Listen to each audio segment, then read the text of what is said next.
órdenes que el sistema ha impartido en relación con las facultades de la Procuraduría. Promovió una ley para incumplir la sentencia de la Corte Constitucional tuvo que tumbarle esa ley.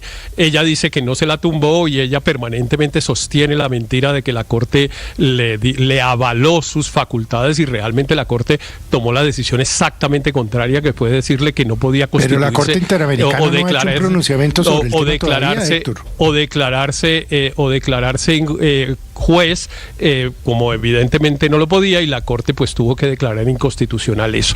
Ese me parece que es una cosa que para una persona a la cual se le ha encomendado ser cabeza del Ministerio Público y por lo tanto cabeza del tema de protección de derechos humanos en Colombia, es un lunar nefasto. El segundo lunar nefasto eso es protección de derechos políticos, Héctor, no de derechos políticos, que es la tesis. Los derechos políticos son derechos humanos, claro, los derechos políticos son derechos humanos, por supuesto. Pero lo segundo es que, y entre otras cosas, cogiéndose de esa rebelión y de esa fórmula tan extraña que se inventó para incumplir la decisión de la Corte Interamericana de Derechos Humanos, es que duplicó, oígase bien, la burocracia de la Procuraduría. En estos días el doctor Mauricio Cárdenas, creo yo, publicó unas cifras en relación con el número de empleados del Ministerio Público, que incluye personerías y otros, no solo la Procuraduría, y antes de llegar la Procuradora había 23.000 personas en ese sistema y hoy hay 59.000. En el primer año ella creó más de 20.000 cargos en la Procuraduría para repartírselos a los congresistas, para decirlo con sinceridad. Y ese es el tercer lunar, y con esto termino, Néstor, que es sin duda los sesgos políticos y el clientelismo con el que manejó la Procuraduría. Amiguismo, exoneró a amigos suyos, no los investigó, persiguió a personas contradictoras políticas y repartió mermelada en el Congreso de la República a diestra y siniestra. Bueno, esas tres cosas me parece que hacen su Procuraduría un concepto totalmente contrario. Absolutamente nefasto. Yo tengo un concepto totalmente contrario. Escucho opiniones, Felipe. Sé que la Procuradora... Nunca fue de los afectos de Héctor, eso está conocido. No, que la Procuradora, iba a decir María Consuelo, tiene, viniendo del gobierno en el que comenzó su gestión, tiene una cantidad de contradictores. Sin duda, y le han dado muy duro. Y parte de lo que a mí me ha encantado de la Procuradora, y yo sí la voy a extrañar mucho, es que nunca se detuvo en los ataques personales. Fue una mujer durante sus 4 años de Procuraduría trabajadora, presente en todos los temas. La agenda de la Procuradora, con su familia. La agenda de la Procuradora Margarita Cabello era una agenda que reflejaba una trabajadora incansable, que profundizaba los temas, que manejaba los temas, y eso es producto de haber tenido un equipo muy bueno, porque por supuesto nadie trabaja solo en una entidad como la Procuraduría, siempre con argumentos. Todas las veces que la tuvimos aquí entrevistándola, nos dio argumentos en los temas más técnicos, en los temas más populares o más impopulares, siempre dio argumentos y no se detuvo en lo personal. Y yo la voy a extrañar mucho porque se va la gran defensora del sistema de salud colombiano. Fue quien trató, a pesar de las recusaciones, a pesar de los obstáculos, a pesar de todos los palos en las ruedas que le pusieron a la Procuraduría desde el gobierno nacional, de defender los 30 años de avances que ha tenido el sistema de salud con información técnica, certera, confiable. Plenamente yo con usted. Sí voy a extrañarla muchísimo. Quedó graduada. Y espero que todo lo que quede en esa lista de pendientes que nos mencionó, que los pendientes no son por falta de ejecución de ella, sino precisamente por esos obstáculos que le pusieron y por las peripecias de recusaciones y de alargar los términos, y que quedaron en la agenda, el nuevo procurador, que eso sí lo celebro, ella misma lo dice, con mucho respeto, han hecho una buena transición. Ojalá que esa buena transición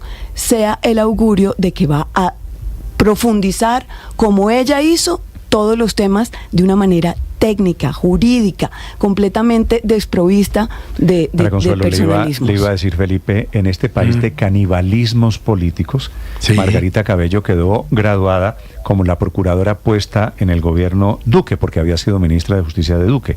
Me parece que es justo recordar que Margarita Cabello fue magistrada y presidente de la Corte una carrera intachable. Fue juez. Y es en esa condición en que la llaman al ministerio. Claro. Y después, por eficiente, por buena funcionaria del sector judicial, la llevan a la Procuraduría. Entonces aquí se le dio un poquito hecho una carrera impecable. Sí, la voy a extrañar muchísimo. Néstor, ¿usted sabe cómo le decían a Margarita Cabello sus compañeros de la Corte Suprema de Justicia? ¿Cómo le decían, Felipe? La mujer de hierro. La dama de hierro, le decían. La dama de hierro, como Margaret Thatcher.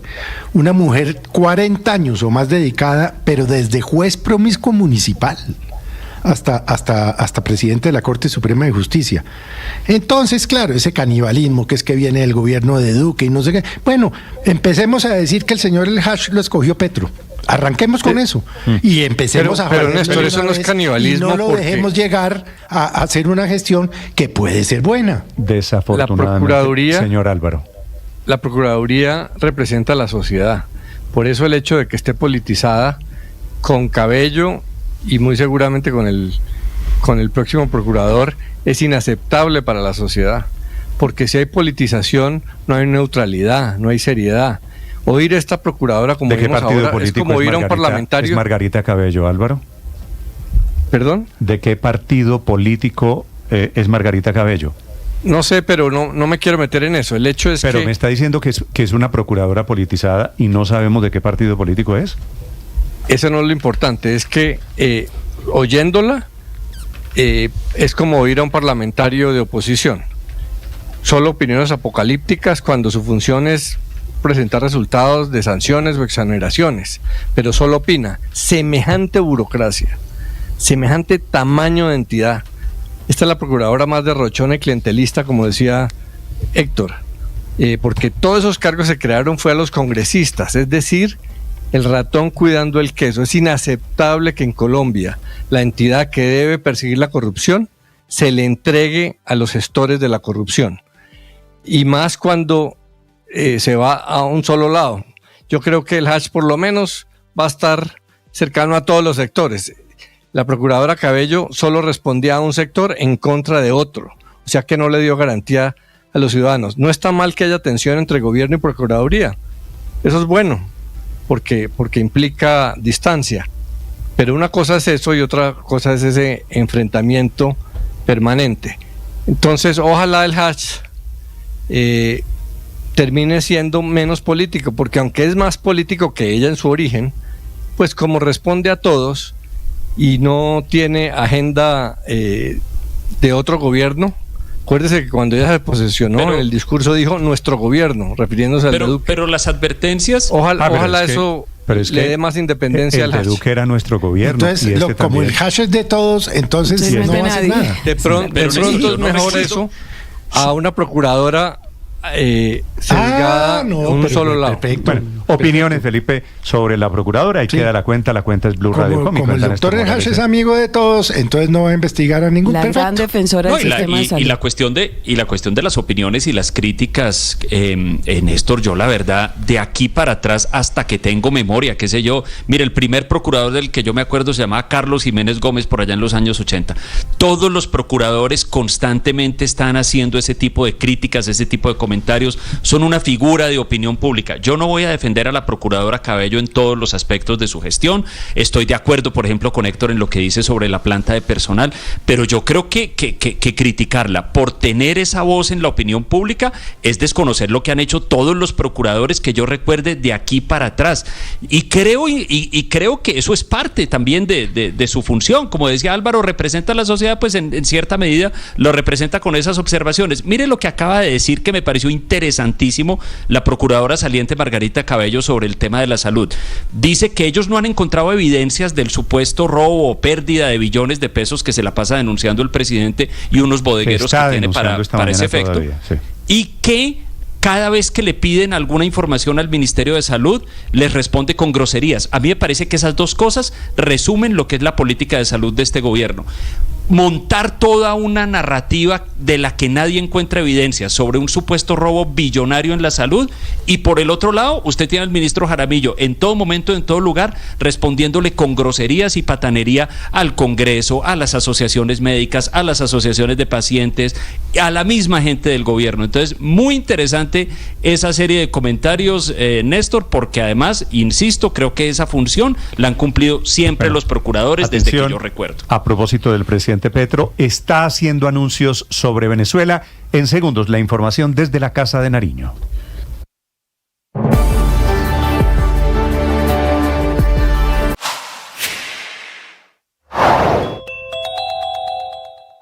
Porque Colombia es jugador en la sombra, para bien y para mal.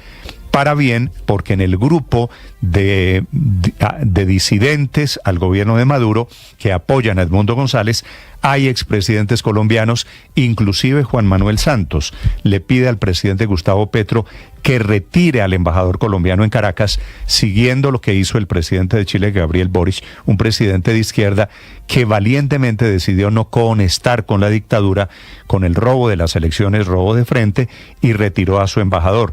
Le están pidiendo lo mismo en Colombia 580 exfuncionarios, excancilleres, empresarios académicos al presidente Gustavo Petro, que le responde de inmediato diciendo no, la decisión ya se tomó, va mañana al acto de posesión el embajador Rengifo, que es el embajador del gobierno Petro en Caracas. Es decir, el gobierno está en plan de legitimar al dictador Nicolás Maduro.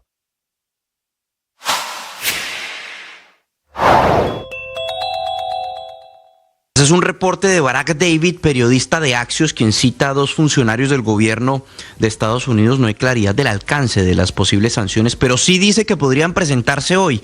Y además añade que el Departamento de Estado envió un cable a varias embajadas estadounidenses, direccionándolas para que adelanten gestiones diplomáticas en numerosas capitales del mundo, para pedir a los países que no envíen representantes a la toma de posesión que pretende hacer Maduro. Recordemos que en materia de sanciones se podrían más acciones de tipo individual en contra de miembros del régimen. Hay un grupo de congresistas a propósito de esto, republicanos concretamente, que ha venido pidiendo insistentemente en que se le aumente la recompensa por Nicolás Maduro, que recordemos. Atención, el presidente Petro está escribiendo un larguísimo trino sobre Venezuela esta mañana, que arranca con las detenciones arbitrarias de algunos de sus amigos ordenadas por Maduro, gran paradoja, diciendo que las elecciones de julio del año pasado no fueron libres, pero también hablando de repetir las elecciones en donde ya ganó la oposición. Es decir, el presidente Petro diciendo no voy a Venezuela, a la posición del sátrapa de Maduro, pero por el otro lado seguimos en plan de reconocer la dictadura de Maduro. Sí, además se había dicho, Néstor, que Colombia no romperá relaciones con Venezuela ni intervendrá en asuntos internos de ese país. Este trino es no, pero sí, al final de cuentas. En la Casa de Nariño, Caterina Ávila.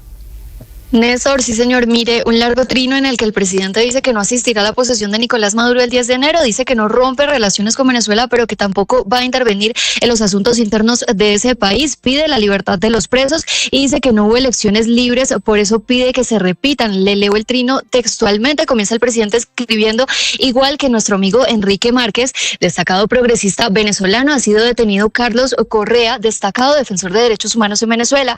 Esto y otros hechos impide mi asistencia personal al acto de posesión de Nicolás Maduro. La solicitud de Colombia no fue atendida en el sentido de máxima transparencia en las elecciones pasadas, cuando tal posibilidad se expuso en diversos espacios de encuentro político al que fuimos invitados en Europa, en Venezuela y en los Estados Unidos. Las elecciones pasadas en Venezuela no fueron libres, no hay elecciones libres bajo bloqueos. El gobierno colombiano entiende que nuestros dos pueblos están ligados por sangre, cultura e historia y que cerrar fronteras, evitar el relacionamiento diplomático y separar nuestros pueblos a la fuerza es una brutalidad enorme, lleva a que las fronteras sean de las mafias y se provoca el hambre de millones de seres humanos colombianos y venezolanos y su éxodo, y a la violación sistemática de sus derechos humanos. Cualquier desvanecida entre los gobiernos no debe serlo entre nuestros pueblos. Colombia no romperá relaciones diplomáticas con Venezuela ni intervendrá en los asuntos internos de ese país sin invitación, pero solicitamos desde nuestra propia lucha por los derechos humanos en Colombia se respeten para todos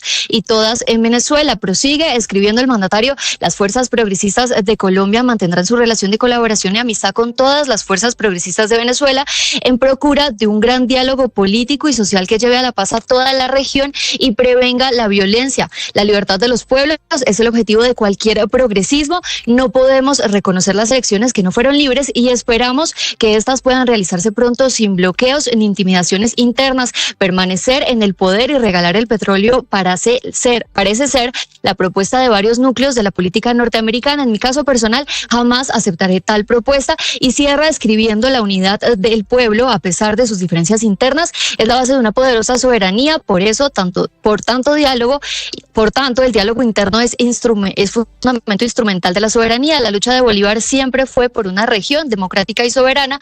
Creo que es lo contrario de lo que se propone de esos núcleos de la política norteamericana. Solicitamos la libertad de todas las personas detenidas por razones políticas, pues aunque el presidente Gustavo Petro no asistirá a la posesión, sí lo hará el embajador de Colombia en Venezuela, Milton Rengifo. Pudimos confirmar hace pocos minutos que asistirá a la posesión por orden del presidente y del canciller Luis Gilberto Murillo. El funcionario estuvo ayer en la Cancillería reunido con el vicecanciller Jorge Rojas y viajará hoy de vuelta a Caracas.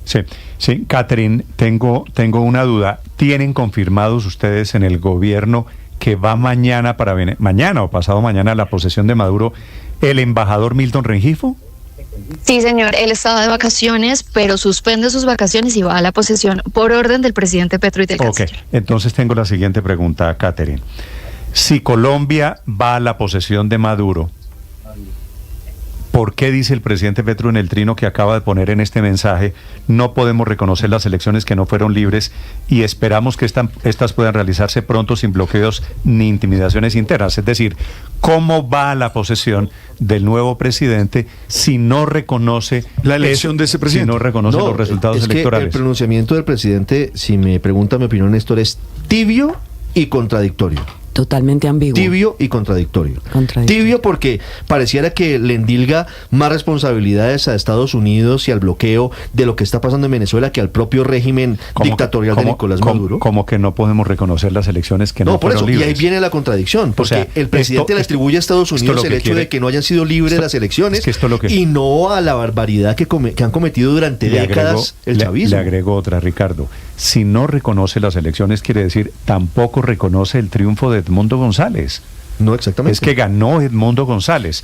Y no reconocer las elecciones es al tiempo no reconocer el presidente actual. Y la presencia, como usted dice, de Milton Rengifo, el embajador, es reconocer por la puerta de atrás a Nicolás Maduro como el presidente de Venezuela. A las elecciones. Pero es que Maduro es el presidente de Venezuela, vaya o no nuestro embajador. No, pero es que se va a posesionar para otro periodo. Héctor, se va a posesionar para otro periodo. Hablo a partir del viernes. Producto de unas elecciones que el presidente Petro dice es que le han dicho que presentaran actas y no se las presentaron. Embajador de Colombia el viernes aplaudiendo en la Asamblea Nacional cuando Jorge Rodríguez le imponga la banda a Nicolás Maduro, no significa que en la práctica Colombia sí reconoce a Nicolás Maduro como presidente de Venezuela. Es que los gobiernos lo deciden. Es que los gobiernos lo deciden los países, Ricardo, y no los extranjeros. Entonces, por eso, los venezolanos eligieron a Edmundo González como presidente, Héctor. Pero Héctor, se está contradiciendo con lo de la carta de esta mañana. Saudita, claro. Se está contradiciendo usted. No, la carta de esta mañana dice, le pide al gobierno colombiano que no asista, que no asista. Ningún funcionario. Y yo sigo creyendo eso, por supuesto. Es mejor que el gobierno colombiano no asista, pero que asista no quiere decir ni que apoye la dictadura, no? Claro ni que ni tenga. Pero ¿cómo no? No. Pero entonces cuando un gobierno colombiano explíqueme esta. Dice el trino del presidente Petro: no reconocemos el resultado de las elecciones, ¿cierto? Hasta ahí estamos de acuerdo. Pero vamos a enviar... Es que no hubo elecciones libres. Por eso, pero es que está diciendo el presidente... No hubo elecciones libres que la candidata... Y entonces, ¿por qué vamos a enviar un delegado a reconocer y hacerle venias al presidente elegido fraudulentemente de esos resultados que no reconocemos. Ese gobierno no ha sido elegido ni es gobernante desde mañana, sino que es un dictador desde hace dos décadas. Eso yo lo sé, le estoy pidiendo que me explique cómo no es una contradicción no reconocer las elecciones, pero enviar un delegado diplomáticamente, eso es reconocer las elecciones. Claro que sí. Un dato, Néstor, los gobiernos de los países se reconocen no por democráticos, porque si fuera por eso no podríamos tener relaciones con más de medio mundo. En el mundo hay más personas que están bajo gobiernos no democráticos estamos con gobiernos democráticos, incluso pues democracias relativamente débiles como la nuestra. Entonces el problema no es esos gobiernos que no son democráticos no se roban las elecciones. Pero además hay una cosa, en Irán es que no las hacen. Por eso es que aquí hicieron la pantomima de que vamos a hacer elecciones democráticas. Pero además cuando uno porque no las hacen. Aquí viene el jeque árabe y le meten el tapete rojo y le sacan las fotos y lo reciben en la casa de Nariño y el presidente Petro y los otros presidentes. Estamos hablando de Venezuela. Para mencionar una democracia atrabiliaria. El deterioro democrático en Venezuela ha sido progresivo. Para mencionar una democrática atrabiliaria. No, estamos hablando de democracia en Venezuela de democracia o no democracia. Y Colombia legitima la dictadura a través de la presencia de Milton Rengifo. Estamos hablando, el viernes pero en es que esa la posición diferencia es puria. Pero es que el punto es si un gobierno es democrático o no. Y lo que ustedes están sosteniendo es que los gobiernos no democráticos no los debería, entre comillas lo pongo yo, ser reconocidos por el gobierno colombiano, que el gobierno colombiano solo debería reconocer, lo pongo siempre entre comillas porque es que Venezuela. No hay ningún acto de reconocimiento. A la situación actual de Venezuela. Yo no me estoy refiriendo al mundo en general. Hay un acuerdo aceptado, Héctor. No, claro, esa es una manera de evadir la discusión. No estoy evadiendo la discusión. Me parece bien. Al revés, usted está saliendo de la discusión de Venezuela para defender veladamente al presidente Petro.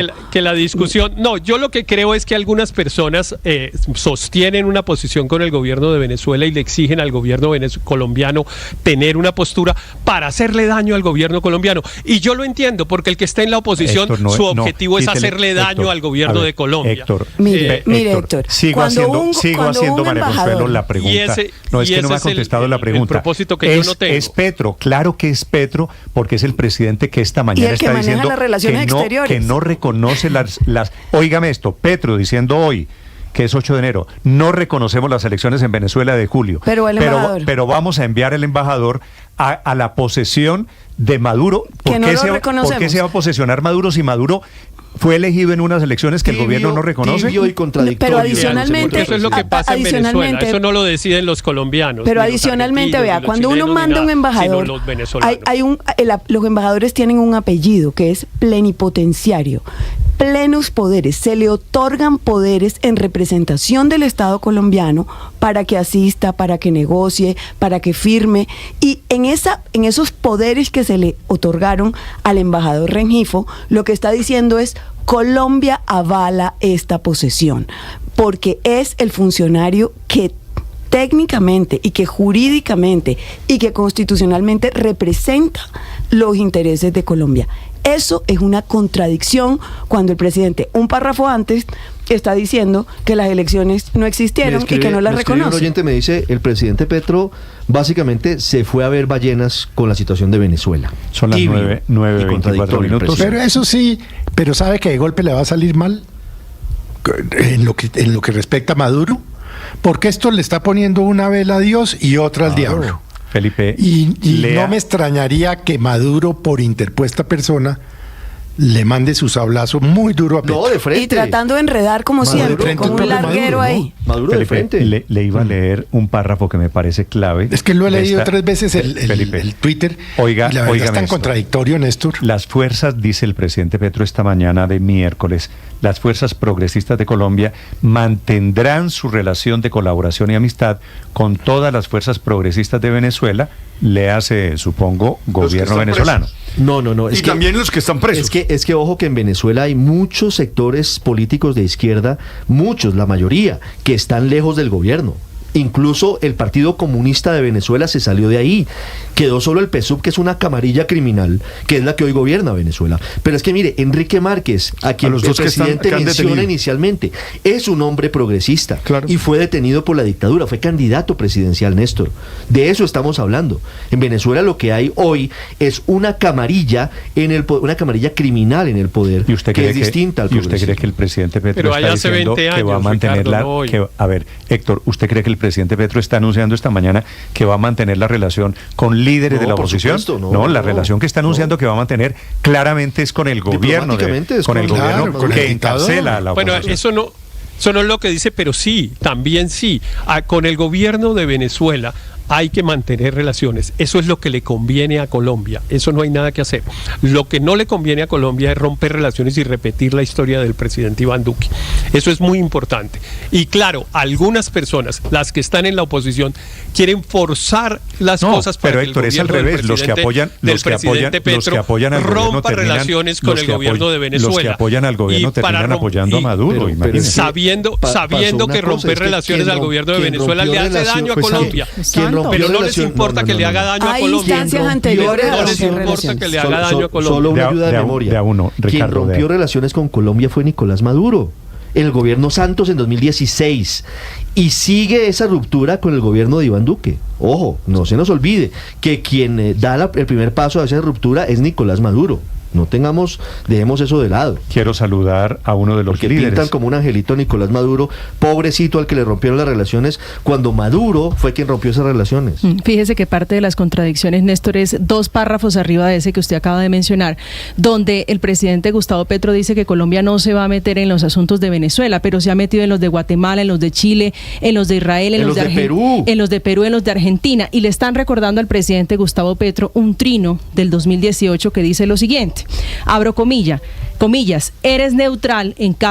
si eres neutral en caso de injusticia, has elegido el lado del opresor, citando a Desmond Tutu, ese hombre que habla justamente de la justicia social. ¿Qué le diría hoy el senador Gustavo Petro al presidente Gustavo Petro? 9:27 a.m. Quiero saludar a don Julio Borges, que fue presidente de la Asamblea de Venezuela, está en el exilio, es uno de los dirigentes de la oposición. Señor Borges, buenos días. Buenos días Néstor, buenos días a todos. Un gusto saludarlo, señor Borges. Estamos a 48 horas o menos. Este Maduro de esta mañana es un Maduro deteniendo a 12 personas en las últimas horas, como usted lo sabe mejor que yo, militarizando Caracas, armando milicias, amenazando con derribar aviones. ¿Ustedes creen que hay posibilidades de que haya acto de posesión o de transición del poder en Venezuela, señor Borges?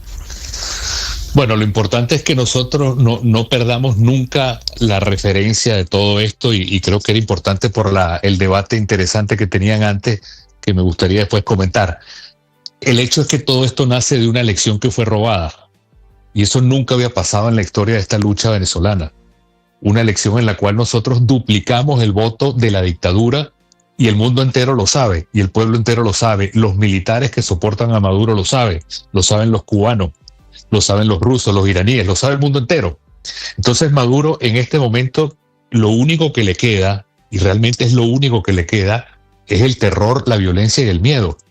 Y en ese sentido, el 28 de julio nada lo va a borrar, va a estar allí y va a estar allí cada día más presente. Por eso, más allá de que estamos en estas horas difíciles de esta coyuntura, lo importante es que eso es una cuenta regresiva para hoy, para mañana o para pasado mañana. Y Maduro, en ese sentido, con ese despliegue militar, créanme, lo que está mostrando es que el miedo y la derrota está de su lado, porque ha pasado unas líneas que verdaderamente solamente quien está atrapado del miedo las pasaría, y va a seguir haciéndolo, y esos son los errores que terminan haciendo que las dictaduras se caigan también. Sí, señor Borges, nosotros estamos metidos en Colombia en un debate inmenso por la posición del presidente Petro, que dice, como usted acaba de escuchar, no reconocemos las elecciones de julio pasado, pero va a tener allá un delegado, que es el embajador. Totalmente. El presidente Petro, usted como venezolano, ¿cómo lo siente? ¿Cómo está jugando las cartas? ¿Qué tiene de bueno o qué tiene de mala la posición actual del gobierno colombiano? Bueno, es que a mí me parece que en el caso de Petro, desde el principio no ha sido nítido, en este y en muchos temas, pero no ha sido nítido. Y como alguno de ustedes decía, quería estar bien con Dios y con el diablo. Él quiere estar en la mitad del medio, y hay temas de principios, hay temas de valores, hay temas de conceptos sobre los cuales tú no puedes estar en la mitad del medio. Entonces, lo que él pone allí, en las cosas que ustedes han dicho, que el diálogo sigue solo con los sectores progresistas, a mí lo que me hace ver es que el resto del país que no votó por Maduro pareciera que no existe. Cuando él sale al principio de todo este proceso, siendo muy duro con el tema de la inhabilitación de los candidatos, después ese tema más nunca volvió a aparecer. Cuando él dice yo no voy, pero va mi embajador, me parece que es una gran contradicción, porque una cosa es que Colombia no quiera romper relaciones con Venezuela, es una decisión del gobierno, pero mandar a alguien al acto espurio, artificial, de una toma de posesión de un dictador, es hacerle un favor de oro a ese dictador. Entonces, honestamente y con mucho respeto lo hago, además que yo vengo de vivir 4 años en Colombia y estoy muy agradecido, pero cada acto tiene una consecuencia, y aquí tenemos que separar muy claramente que esto es una lucha en el fondo que no es de derecha, que no es de izquierda, sino es de principios muy concretos: libertad, democracia, derechos humanos, dignidad humana, y eso es lo que está en juego para todo el país. Lo mismo pasa con Lula, lo mismo pasa con la presidenta de México, que incluso ha dicho que su corazón está muy cercano a Cuba y de alguna manera a Venezuela. Entonces creo que este es un momento para la verdad, y sobre esa verdad es que a veces las cosas en la vida son blanco y negro, y esta es una de esas oportunidades. Y ese gris en el que hoy intenta mimetizarse el presidente Petro, ¿hacia dónde puede llevar a Colombia, en su opinión, señor Borges? Porque le pone una vela a Dios, como decía Felipe, y una vela al diablo. Por un lado pide la liberación de Enrique Márquez, que anoche fue detenido por la dictadura, de Carlos Correa, pero por otro lado dice que las elecciones no fueron libres en julio de pasado por el bloqueo de Estados Unidos. Sí, es que honestamente lo importante es que él sepa que hay un mañana. Y yo honestamente les digo, a mí me parece muchas veces que el presidente Petro en muchos temas está secuestrado por Maduro. Yo pienso honestamente que en temas relacionados con la frontera, con el ELN y con otros temas muy espinosos, al final Petro es un rehén de Maduro, y eso no le permite tener la claridad y la asertividad que este tema amerita, porque al final, estemos muy claros, la permanencia de Maduro, lejos de lo que ahorita hablaba alguno de ustedes, va a tener como principal víctima no solamente a Colombia, sino a Petro, comenzando por el propio Petro, porque el tener esa enfermedad al lado en la frontera de crimen organizado, de grupos armados, de migración y de destrucción de la democracia y de penetración de países como Rusia, como Irán, como Cuba, tener eso justo al lado es algo que para Colombia es un desafío y un problema muy, pero muy grave. Entonces, eso es lo que hay que pensar, incluso pensando en el interés de Colombia, que tiene que ser al final también el interés de Venezuela y viceversa. Pero entonces también está secuestrado por Nicolás Maduro, el presidente de Brasil, Luis Ignacio Lula da Silva, quien también envía a su embajadora en Caracas, Gilvana Oliveira, a la posesión de Nicolás Maduro este viernes. Bueno, es que yo creo que el problema de fondo es que hay una especie de atavismo, si me permiten, hay una especie de enfermedad mental de la izquierda latinoamericana que no termina de romper con los regímenes no democráticos, como es el caso de Cuba. Entonces, al final, Lula, que ya tiene cerca de 80 años, no quiere al final de su vida verse como alguien antiprogresista. El comunicado que hace ahorita el presidente Petro pareciera que el mundo se divide en progresistas y no progresistas, y eso no es verdad. Entonces, al final, gobiernos como el de Brasil, como el de Colombia, como el de México, le tienen terror, a diferencia de Chile. Veamos el caso de Chile, donde Boric, que es un tipo de izquierda, progresista y joven, sin embargo, dice esto no es democracia. Entonces, ese salto que decidió Chile es el que no se atreven a dar estos personajes que todavía están anclados en Fidel Castro, Cuba, la revolución, Chávez, y eso al final es no entender el problema de fondo y el problema humano de carne y hueso de millones de venezolanos. Escuchan ustedes a Julio Borges, que es uno de los hombres importantes de la oposición. Señor Borges, un gusto saludarlo esta mañana. Mucha suerte y seguramente volveremos a hablar de aquí al viernes. Muchas gracias.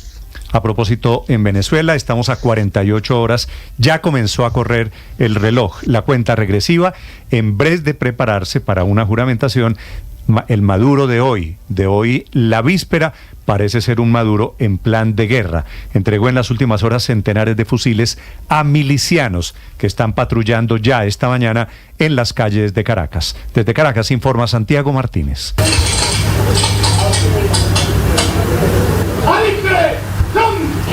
¡Atención!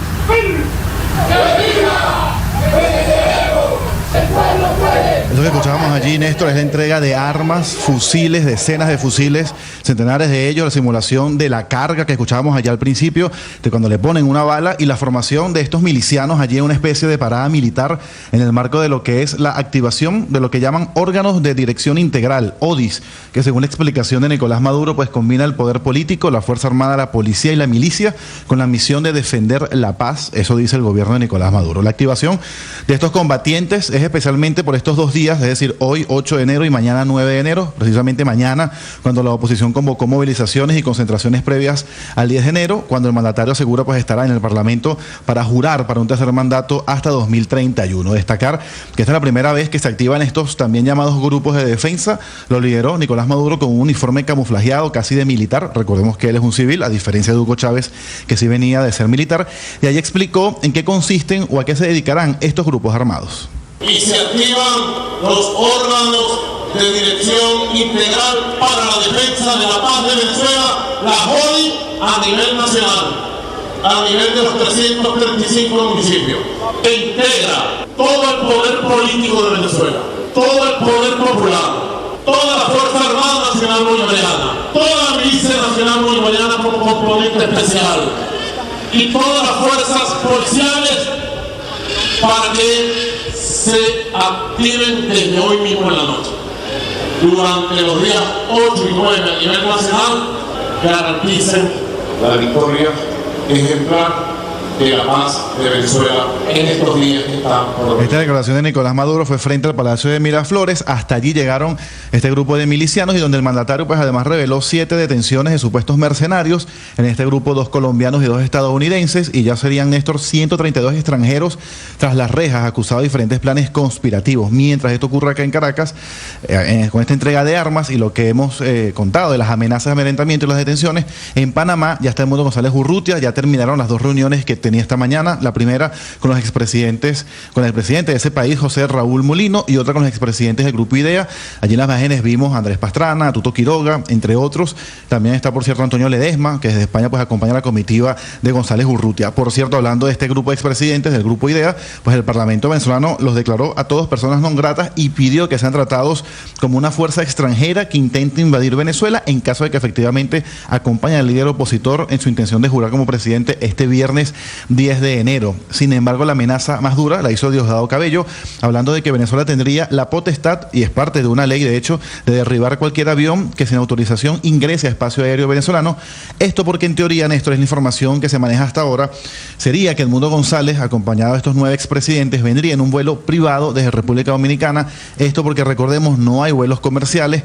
De hecho, solamente en el continente hay conexión con Caracas, desde Curazao y desde Bogotá. No existe otra por ahora, y por eso la amenaza de Diosdado Cabello. Ahora ellos deciden violar el espacio aéreo, estarían corriendo un gravísimo riesgo. El espacio aéreo de los países está resguardado, asegurado. El espacio aéreo de Venezuela cuenta con un sistema de radares extraordinario. Y nosotros, luego de haber sido aprobada una ley que permite la neutralización de aviones que no se reporten. ¿Por qué? Porque Venezuela tiene amenazas de todo tipo, pero además el narcotráfico utiliza aviones para trasladar su droga. Nosotros hemos respondido con más de 400 aeronaves que han sido derribadas, neutralizadas. Yo no creo que ellos se arriesguen a eso. Yo les recomiendo que no se pongan a inventar. De todas maneras, aquí les daremos un recibimiento que se merece. El procedimiento que se merecen a cualquier invasor. En la oposición, Néstor, igual María Corina Machado reitera su llamado a las calles este jueves a las 10 de la mañana.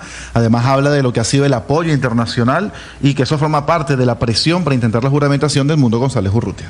Estás escuchando Blue Radio.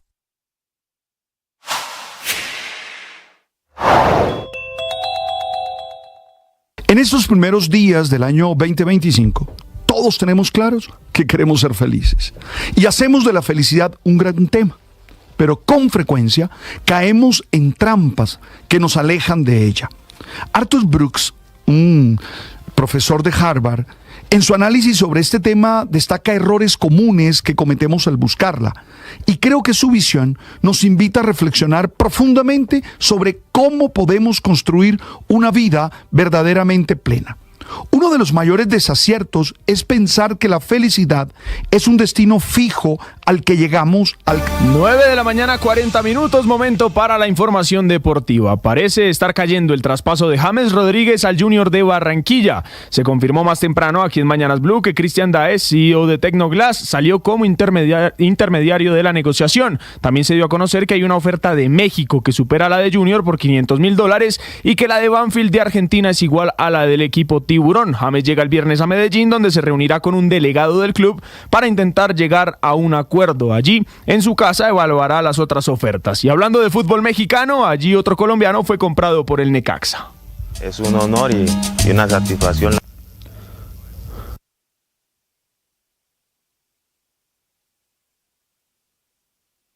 Es Diver Cambindo, el delantero ex América y Medellín, que seguirá en el Necaxa, pues adquirieron su pase por una cifra cercana a $3 millones. Con los Rayos suma 15 anotaciones en 35 partidos. En Colombia anoche se llevó a cabo el sorteo del calendario de la Liga Betplay Dimayor 2025-1. Posición número 17 para Once Caldas. Bien, entonces será Atlético Nacional frente al conjunto de Once Caldas. En la primera fecha, el campeón Atlético Nacional enfrentará a Once Caldas en Medellín. El resto de los juegos son Águilas Doradas Equidad, Alianza Medellín, Cali Junior, Unión Magdalena Millonarios, Chico Bucaramanga, América Llaneros, Santa Fe Pereira, Fortaleza Envigado y Tolima Pasto. La liga inicia el viernes 24 de enero. It's now with Murphy. Low ball to Isak in the box. Alexander Isak with a shot saved. Yes! Anthony Gordon has doubled the En Inglaterra iniciaron las semifinales de la Carabao Cup o la Copa de la Liga. Newcastle ayer dio la sorpresa y venció 2-0 al Arsenal de visita. Hoy a las 3, Liverpool de Luis Díaz visita al Tottenham. Estos son los partidos de ida. La vuelta será la primera semana de febrero. Y en Arabia Saudita, hoy se define al primer finalista de la Supercopa de España. En la ciudad de Jeddah, Athletic Club de Bilbao enfrentará al Barcelona a las 2 de la tarde, hora colombiana. Rafinha, el brasileño del equipo catalán, habló en la previa. Creo que un título da confianza para cualquier equipo. Nosotros que estamos aquí tenemos que estar listos para pelear por todo. Y bueno, tenemos la oportunidad ahora del principio del año de poder ganar un primer título y esto, bueno, será bastante importante, nos dará mucha confianza para la temporada. Estos son duelos a partido único. Mañana es la otra semifinal entre Real Madrid y el Mallorca del colombiano Johan Mojica. Y la noticia en el fútbol internacional llega desde Europa, pues Didier Deschamps confirmó que no continuará como entrenador de Francia tras el Mundial de 2026. Enrique Rodríguez tiene toda la información. ¿Qué tal? Con Juan Camilo Vargas, buenos días. Pues efectivamente, estas declaraciones de Didier Deschamps han llegado por sorpresa. Si bien es cierto que desde hace unos días se venía rumoreando en los medios franceses esta posibilidad, ha sido hoy, como digo, la cadena de televisión pública TF1 en una entrevista donde el propio Deschamps, y para sorpresa de la presentadora que vamos a escuchar, anunciaba que el próximo Mundial de 2026 será el último como director técnico de la selección francesa de fútbol. La prochaine Coupe du Monde, mais ça s'arrêtera là parce qu'il faut que ça s'arrête là un moment. Ah, vous arrêterez, ce sera terminé. Dans ma tête, oui, c'est bien clair. Bah, c'est une annonce, ça. Oui. Es un anuncio, le decía, y dice, sí, por supuesto, he cumplido mi tiempo con el mismo deseo, con la misma pasión para mantener a la selección francesa al máximo nivel, dijo. Bajo la tutela del que fuera jugador de la Juventus de Turín, Francia ganó, recordemos, el Mundial de 2018, la Liga de Naciones de 2021 y alcanzó las finales de la Eurocopa de 2016 y de la Copa Mundial en 2022. Después de esta última final perdida ante Argentina en Qatar, el entrenador renovó por 4 años más en el cargo, una decisión que suscitó algunas críticas en ese momento. Y también el juego poco vistoso de los Bleus en la última Eurocopa acentuó el debate sobre el técnico que, pese a ello, consiguió llevar a su selección hasta las semifinales. Ahora, los medios franceses especulan con quién será el sucesor al frente de la selección, y el principal señalado, aunque no nombrado por el momento, evidentemente, es el que fuera entrenador y jugador del Real Madrid, Zinedine Zidane. Gracias, Enrique. Hablamos ahora de tenis. Hoy Camila Osorio se despidió del WTA 250 de Hobart en Australia tras caer en 2 parciales de 4-6 y 1-6 frente a la rusa Verónica Kudermetova. Y hablamos también de baloncesto.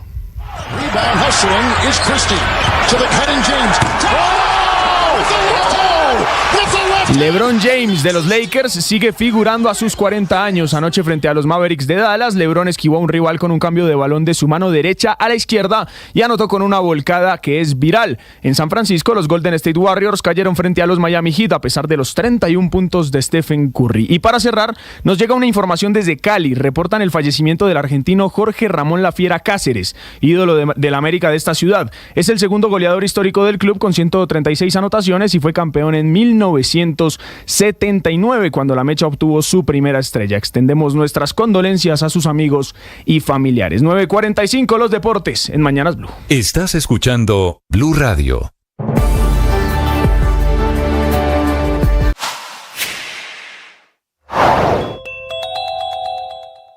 ¿Cuál es el propósito de la carta enviada por los cancilleres hacia el presidente Gustavo Petro sobre el tema de Venezuela?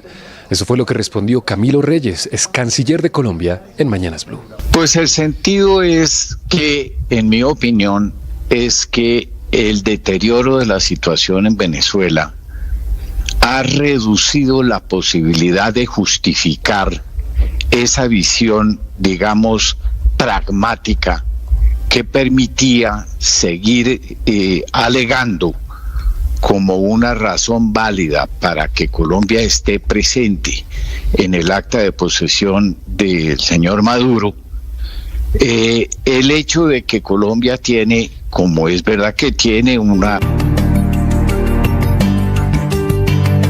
9 de la mañana, 46 minutos. La Fiera Cáceres era argentino, jugaba de 9, ¿pero fue nacionalizado colombiano? Sí, fue nacionalizado colombiano y jugó 6 partidos con la Selección Colombia, 3 oficiales, rumbo al Mundial del 78 y 3 amistosos en 1977, no anotó gol, y fue campeón en ese América, el América que obtuvo la primera estrella de la mano de Gabriel Ochoa Uribe en el año 1979. Era a finales de los 70, esto fue antes de Falcioni. Sí, claro, antesito. Ahí estaba... Comenzaba Gabriel Ochoa Uribe, después viene Falcioni, todo Bataglia, todos ellos, pero antes Ramón Gareca, un goleador.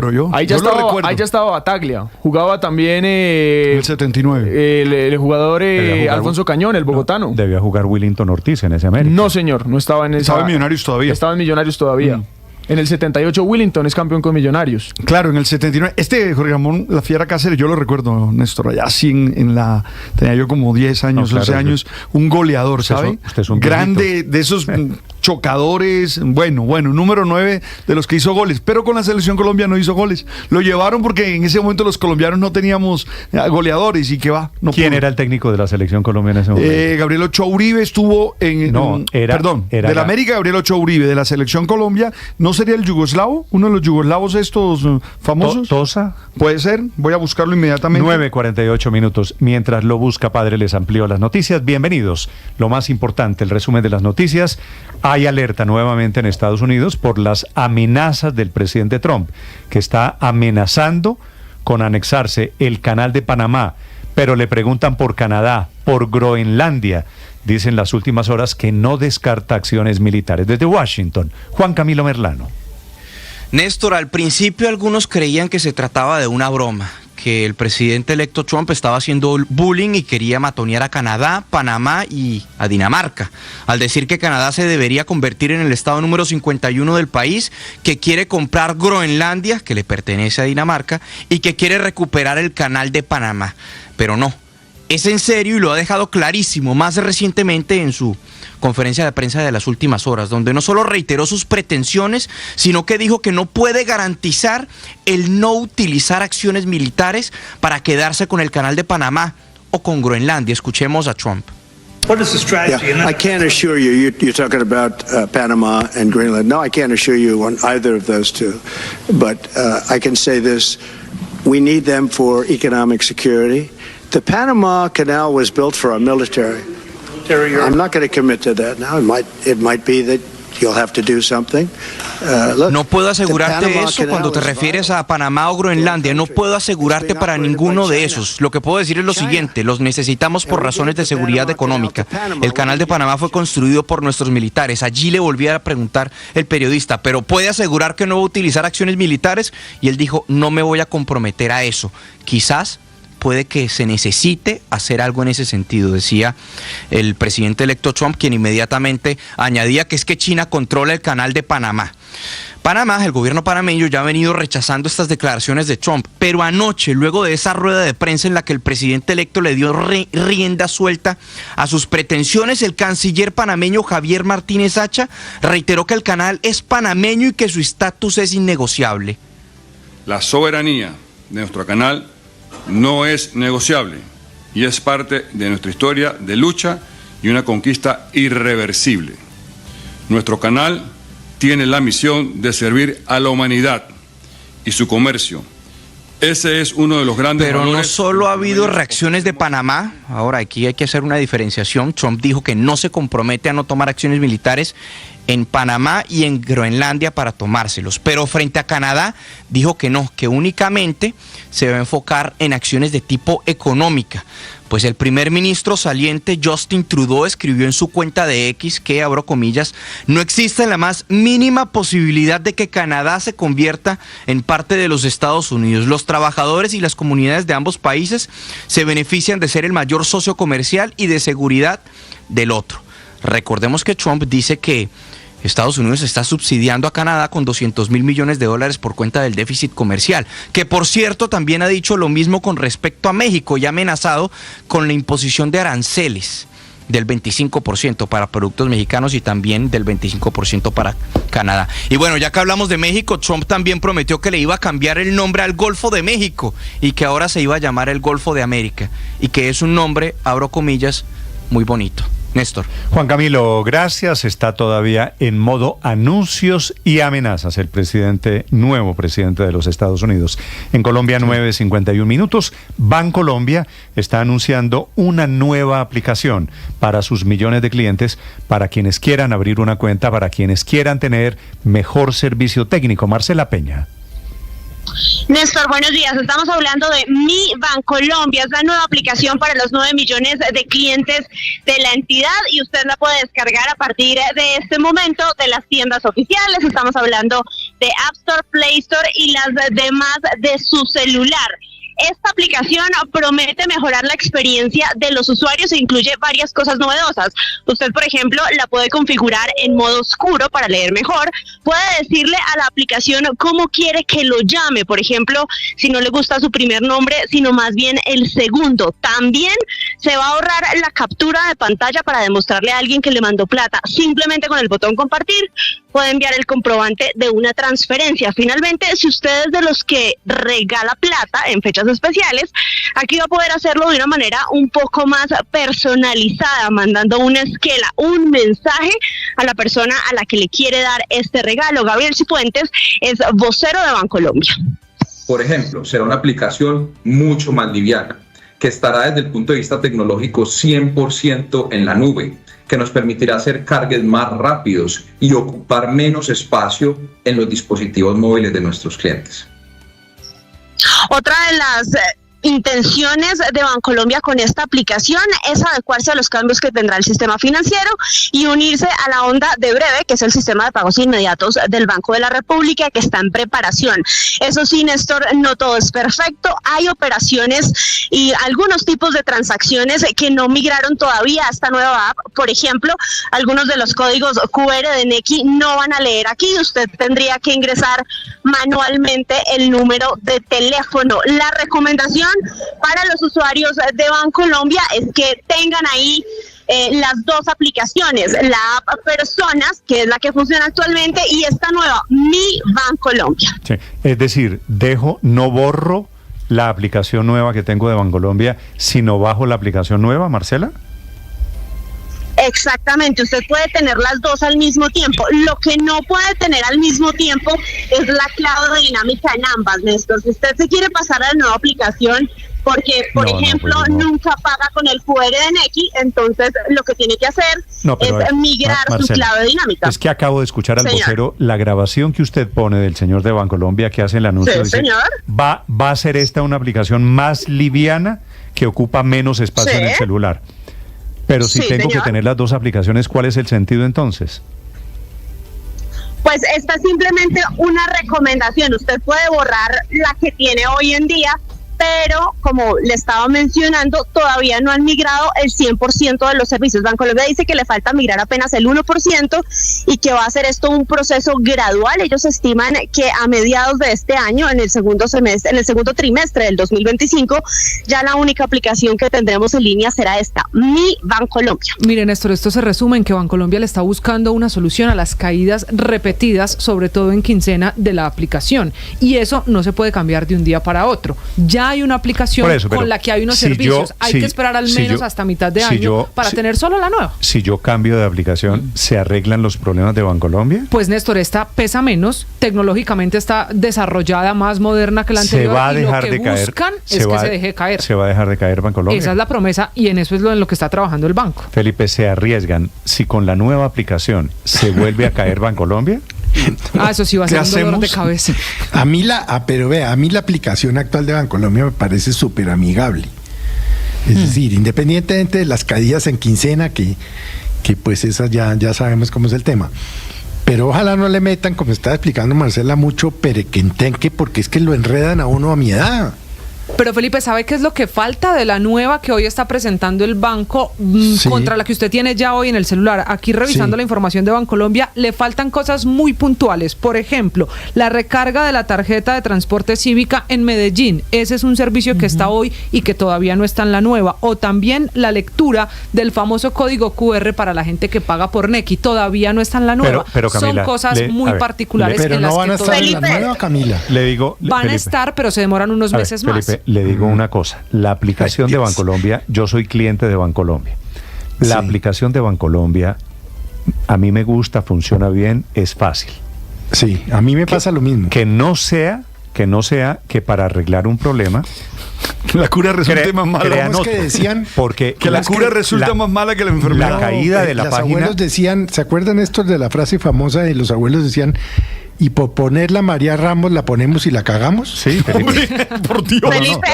Pero es cierto. Felipe, la caída de la página de Bancolombia no tiene que ver con la aplicación. Porque la aplicación, sino pues con la gran cantidad de personas que entran, ¿verdad? Entonces, digo... Ojalá sepa mejorar, ¿no? En 7 días es la prueba de fuego. Que no se le parezca... en la quincena. En 7 días. 7 días. Que no se les parezca a los señores de Bancolombia. Marcela, antes de unos meses. El fantasma de María Ramos. No me sabía. ¿Cómo es la cosa de María Ramos? No la sabía. Ponerla María Ramos, la ponemos y la cagamos.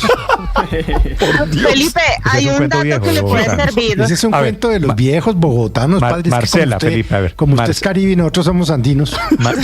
Usted es ruanudo.